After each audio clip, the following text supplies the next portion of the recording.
Tôi tình cờ nhặt được một chai thủy tinh trôi dạt ở bờ biển. Bên trong có một mẩu giấy, trên đó viết: thầy ơi, đừng nhắc có nhất thiết phải dùng thân thể đổi lấy không? Tôi nghĩ đây chỉ là trò đùa thôi, nên ném chai lại xuống biển luôn.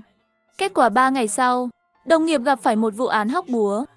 Một nam sinh cấp 3 thất tình với thầy rồi nhảy biển mất. Cái gì cơ? Con trai á? Ừ, con trai. Thằng bé tên Lý Vân, 18 tuổi, mà thầy nó cũng là đàn ông luôn. Nói rồi anh ấy lôi một tấm ảnh đưa tôi xem. Thằng bé trông sáng sủa, đẹp trai lắm. Nghe bảo học giỏi cực kỳ. Lần nào thi cũng đứng đầu khối. Nhìn cậu nhóc trong ảnh, tóc cắt kiểu phân nhỏ thời thượng. Ngũ quan nổi bật, gây ấn tượng mạnh. Theo bạn học của cậu ấy kể, nó là đồng tính nam. Trước giờ cứ quấy rầy thầy dạy vật lý mãi. Thầy vật lý từ chối nó. Thêm vụ thi liên trường ngày 19 không tốt. Nó đi vài vòng trên bãi cát Phúc Hải. Đến 7 giờ tối thì mất tích luôn. Đội cứu hộ vẫn chưa tìm thấy xác nó. Phúc Hải hai chữ này lập tức làm tôi nhớ tới cái chai trôi dạt hôm nọ. Thầy của nó đâu rồi? Đang dạy ở trường. Giờ chưa có chứng cứ gì, chỉ điều tra trước thôi. Tôi vừa định mở miệng, sư phụ bước ra. Ông là một lão hình sự gạo cội, phá được bao vụ án khó nhằn. Giờ này chắc tan học rồi ha. Tôi ngước nhìn đồng hồ treo trên tường. Đã 5 giờ rồi. Hai đứa đi với tôi tới trường. Đi gặp thầy của Lý Vân. Thầy của Lý Vân giống thầy vật lý hồi cấp 3 của tôi ghê. 41 tuổi, trông rất phong độ, nói chuyện nhẹ nhàng, ấm áp. Lý Vân là học sinh thông minh. Môn vật lý của cậu ấy rất giỏi, nên bình thường tôi hay để ý cậu ấy nhiều. Tôi cũng chỉ biết chuyện của nó hôm nay thôi. Tôi thương nó lắm. Sư phụ nhìn thầy chăm chú, như muốn nhìn thấu luôn vậy. Lưu Trường Minh, thầy Lưu đúng không? Thầy Lưu Trường Minh gật đầu. Sư phụ liếc quanh văn phòng thầy, cuối cùng dừng mắt ở cái cúp cạnh máy tính. Mấy cái này là cúp thầy đạt trong thi vật lý hả? Thầy Lưu Trường Minh khựng lại chút, rồi khẽ lắc đầu. Đây là tôi với học sinh cùng thi giành được. Sư phụ chỉ vào một cái cúp. Trong đây có Lý Vân không? Khoảnh khắc im lặng thoáng qua, không khí như chậm lại luôn. Tôi nắm chặt cây bút, ghi chép lia lịa cuộc nói chuyện của họ. Có, nó tham gia nhiều lần nhất. Vậy hai người ở riêng với nhau nhiều không? Thỉnh thoảng thôi, chỉ khi ông thi đấu mới gặp riêng. Thế thầy có biết nó là đồng tính không? Sao bạn cùng lớp đều bảo Lý Vân quấy rầy thầy vậy? Thầy Lưu Trường Minh cười khổ một tiếng. Tôi biết nó là đồng tính. Nó từng nói với tôi chuyện này. Còn quấy rầy thì tôi nghĩ bạn học hiểu lầm rồi. Nó từng tỏ tình với tôi trước mặt cả lớp. Nói rồi thầy Lưu đẩy gọng kính, mắt như ẩn chứa bao điều lâu nay. Nhưng tôi không thích nó, và đã từ chối riêng với nó. Sư phụ không hỏi thêm gì nữa, đưa tay bắt tay thầy luôn. Cảm ơn thầy đã hợp tác. Không sao, đây là việc tôi nên làm. Tôi đóng sổ tay lại, cất bút, theo sư phụ ra khỏi cửa. Sư phụ, mình về luôn hả? Đi log của Lý Vân trước đã. Ông bảo vệ ở hành lang thấy chúng tôi bước ra, vội chạy tới lo lắng. Chào các anh cảnh sát. Còn cần điều tra gì nữa không? Lớp 9 khối 12 ở đâu vậy? Để tôi dẫn các anh đi. Ông giám đốc cười tươi tắn, dẫn chúng tôi xuống cầu thang. Chẳng mấy chốc đã tới lớp 9 khối 12. Ông giám đốc đẩy cửa, giải thích. Mai là thứ 7 rồi. Học sinh về hết cả rồi. Trong lớp chẳng còn một bóng người. Bàn nào cũng đầy sách vở tài liệu. Góc bảng đen còn ghi bài tập ngữ văn. Viết một bài văn với chủ đề dũng cảm. Chỗ ngồi của Lý Vân đâu? Ông giám đốc chỉ về hàng cuối cạnh cửa sổ. Kia kia, nó học giỏi thế sao? Lại ngồi tận cuối vậy? Nó tự xin ngồi đó mà. Nó không bị cận. Nhìn bảng rõ lắm. Thời buổi điện tử này, không cận thị đúng là hiếm thật. Rồi chúng tôi tới trước bàn của nó. Bàn học đã được dọn sạch sẽ tinh tươm. Sư phụ thấy vậy liền hỏi ngay. Đồ của nó đâu rồi? Ông giám đốc toát mồ hôi lạnh trên trán. Gia đình nó mang đi rồi. Chiều ngày công bố điểm thi, bàn của nó đã bị dọn sạch luôn. Chúng tôi có băng ghi hình. Tuyệt đối không phá hủy chứng cứ đâu.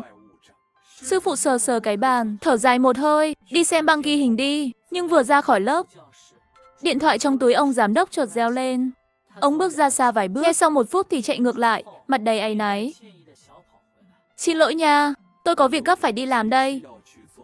Các anh cứ tự nhiên, rẽ trái là tới phòng giám sát, có người ở đó. Nói xong ông chạy biến luôn. Trường gì kỳ cục thế này? Trường gì kỳ cục thế này? Chẳng ai quan tâm chuyện này hết. Các anh đến điều tra Lý Vân hả?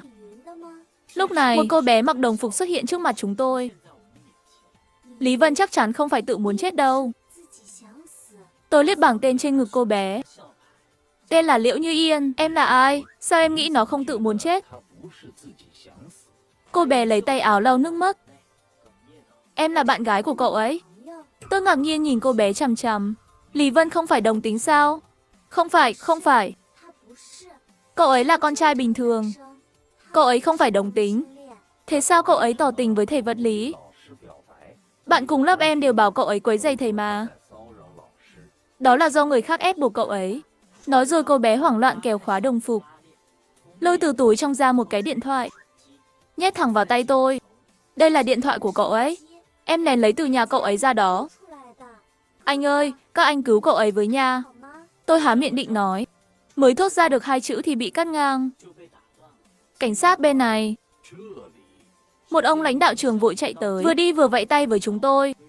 Ông Vương bảo các anh muốn xem camera. Tôi đợi mãi chẳng thấy ai, còn tưởng đi lạc. Tưởng các anh đi nhầm chỗ luôn chứ. Khi ông vừa tới gần tôi, ánh mắt Liễu Như Yên tối sầm lại. Cô bé cười gượng, mặt cứng đờ. Em ở lớp nào vậy? Tan học rồi không về nhà. Ở đây làm phiền cảnh sát làm gì hả? Liễu Như Yên run cầm cập, rồi hoảng sợ bỏ chạy luôn. Tôi lặng lẽ giấu cái điện thoại đi. Sư phụ thì đứng chắn trước mặt tôi. Đi xem camera trước đã. Camera chẳng có gì bất thường. Lý Vân ngồi ở bàn cuối. Chỉ toàn làm bài với đọc sách. Hoạt động đơn giản, tới chiều ngày 19.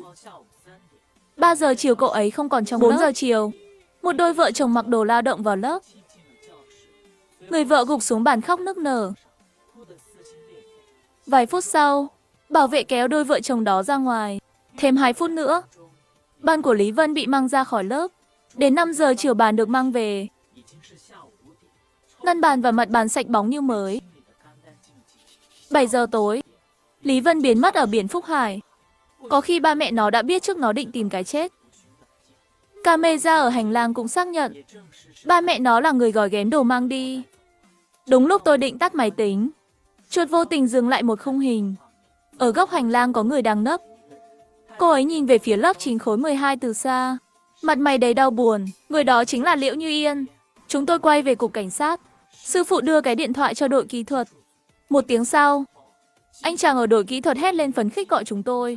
Vào đây, nhanh lên nào. Anh ấy mở một album riêng tư. Chỉ thấy 2 người quần lấy nhau trần trụi. Một người là Lý Vân, người kia là một gã đàn ông. Người kia là ai vậy?